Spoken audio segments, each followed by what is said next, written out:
എന്റെ പേര് സന്തോഷ് കുമാർ എന്നാണ്.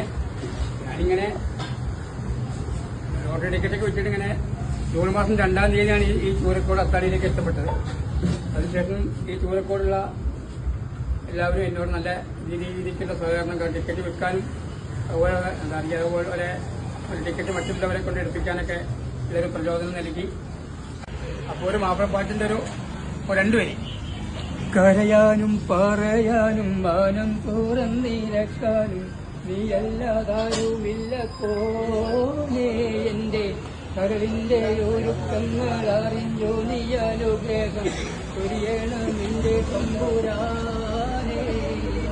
കരയാനും പറയാനും മാനം തുറന്നിരക്കാനും നീയല്ലാതാരുമില്ല കോനേ, എന്റെ കരളിന്റെ ഒരുക്കങ്ങൾ അറിഞ്ഞു നീ അനുഗ്രഹം ചൊരിയണം എന്റെ തമ്പുരാനേ.